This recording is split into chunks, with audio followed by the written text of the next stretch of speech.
Bonsoir chers amis et visiteurs de mon blog supersenior.ch. Vous avez peut-être suivi ou entendu parler du discours creux du président Macron d'hier soir 20h, au cours duquel il a tenté de reprendre la main.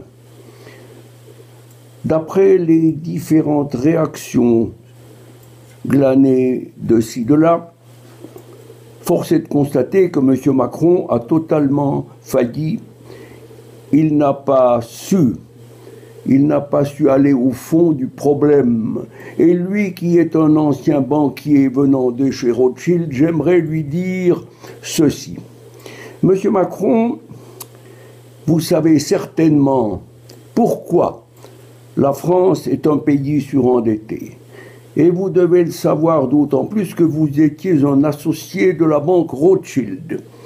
Entre 1980 et 2008, la dette française a augmenté de 1088 milliards d'euros et la France a payé 1306 milliards d'euros d'intérêts.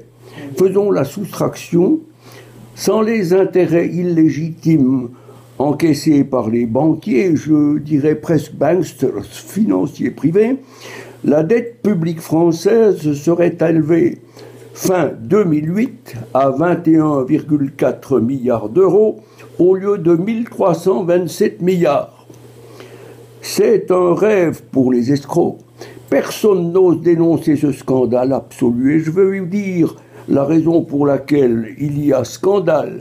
Il y a scandale, c'est parce que les Français ne savent pas que depuis 1973, une loi, la loi Pompidou-Giscard sur la Banque de France, dite loi Rothschild, a été étendue ensuite au niveau de l'Union européenne par les traités de Maastricht et de Lisbonne. D'une seule phrase, vous pouvez savoir pourquoi la France est endettée. Cette phrase, c'est la suivante.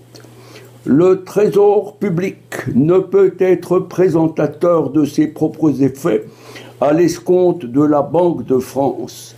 Ce qui veut dire que la Banque de France est contrainte d'emprunter aux banques privées qui s'adressent à la Banque centrale européenne de Francfort pour obtenir les crédits ou les ouvertures de crédit nécessaires.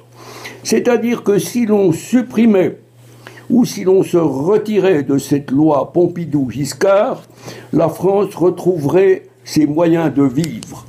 Elle engraisse pour l'instant, et ce sont les Français qui engraissent les banques commerciales, les grandes banques, que ce soit Rothschild, Goldman Sachs ou je ne sais pas tout, toutes ces banques qui ont imposé Macron à la tête de la France, eh bien, si on supprimait cet intermédiaire commercial qui n'a rien à foutre, je m'excuse de ce terme, rien à foutre, ici, il faut que la Banque de France, comme les autres banques centrales européennes, des États, retrouvent leur souveraineté et ne doivent plus passer par un intermédiaire. C'est une escroquerie que je tenais à vous dire. Voilà, chers amis, si vous avez des informations plus précises, vous les trouverez dans l'article qui est au-dessous de cette vidéo et que j'ai trouvé dans le Nouvel Obs de ce matin. Merci de votre attention et surtout, Monsieur Macron, ouvrez les yeux, faites quelque chose parce qu'on sait maintenant d'où vient l'escroquerie et d'où vient la pauvreté engendrée en France. De plus, vous avez oublié, j'allais ne pas en parler, vous avez oublié de parler de l'immigration.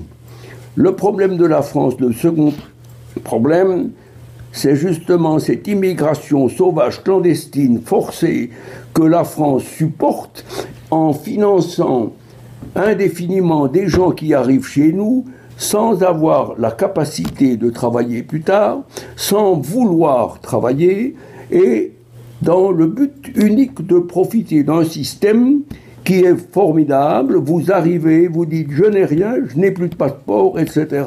Je demande du secours, combien pouvez-vous m'allouer? Eh bien, ces gens-là, souvent, touchent plus que le paysan du coin qui est retraité et qui arrive péniblement à nouer le debout, ne sachant pas le 20 du mois s'il doit se nourrir ou faire le plein ou demander un nouveau crédit à sa banque. Ben, il n'ira pas dans la banque Rothschild. Merci de votre attention. Bonne soirée. Retroussons nos manches et chassons les intrus. On sait où ils sont.